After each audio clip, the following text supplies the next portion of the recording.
What will it cost? Is a sentence I often use with my lovely wife. This video won't help spouses peacefully balance the monthly budget, but it will help you better understand the general costs you need to be aware of when investing in the stock market.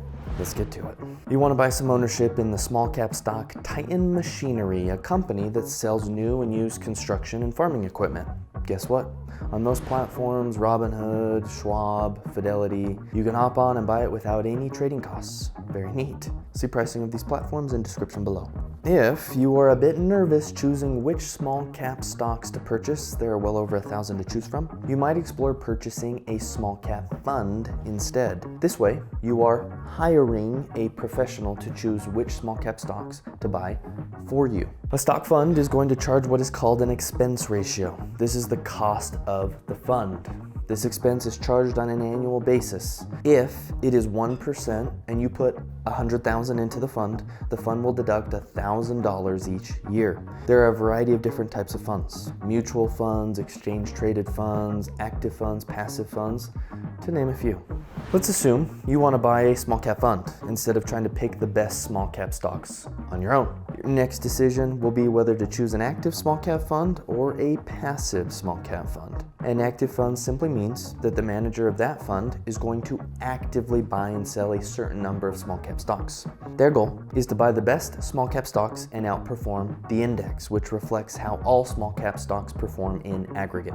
Because this takes time, energy, research, and resources, they typically charge a higher expense ratio. A passive fund or index fund means the manager of that fund is going to buy a majority of the small cap stocks. Their goal is to track the index, giving you diversified exposure to the broader small cap space. Because this takes less time, energy, research, and resources, they typically charge a lower expense ratio. Here's an expense ratio comparison of some of the most popular small cap funds in order from least expensive to most expensive.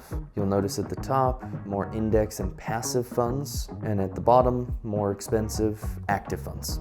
Now for the exciting stuff. Here's a comparison of return performance on 5 of those funds and a small cap index, the Russell 2000. I've chosen 3 active funds and 2 passive funds. Here is the year 2023.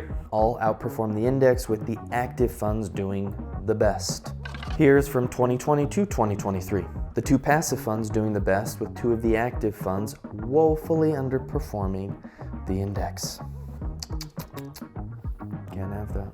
No. Here's from 2010 to 2023.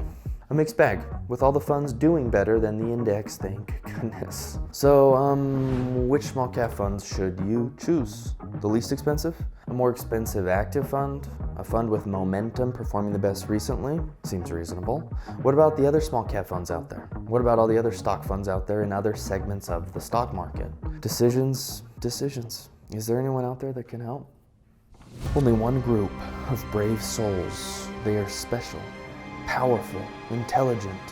The Avengers. No, not even the Avengers can help you here. Only the financial advisors. Yes, I just compared my industry to a powerful superhero team. I know being a financial advisor doesn't make me cool. Probably does the opposite. Let's get back on track.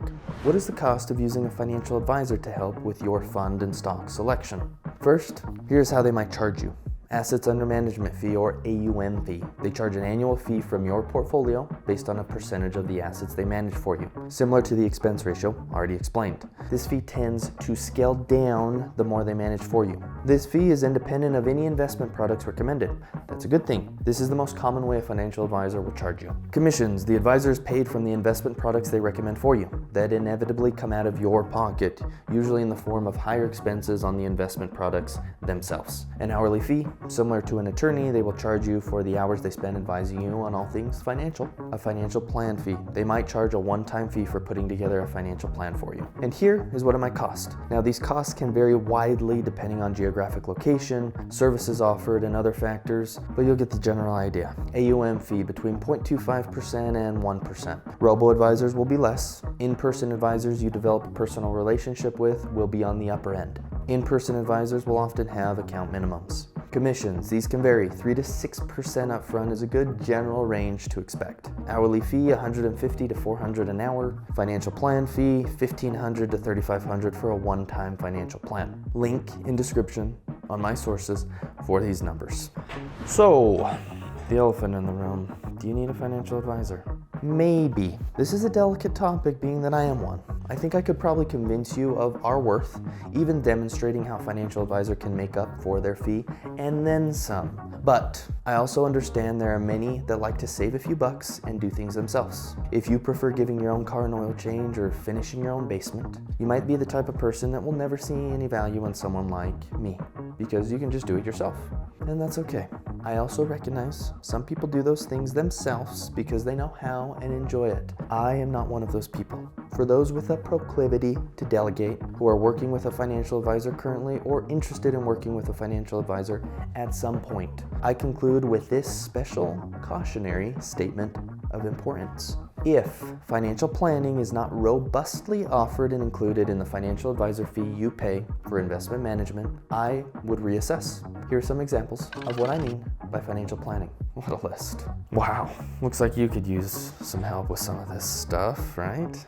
Don't get me wrong, using a financial advisor can add value managing your investments alone. Using a financial advisor can become an easy decision if they manage your investments and provide personal planning, insight, and analysis in many of these areas.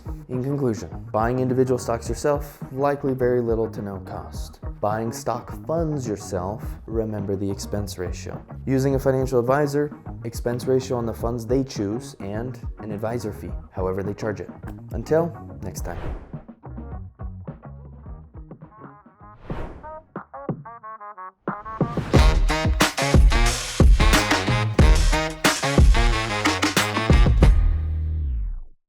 Costs you need to be aware of when investing in the stock market.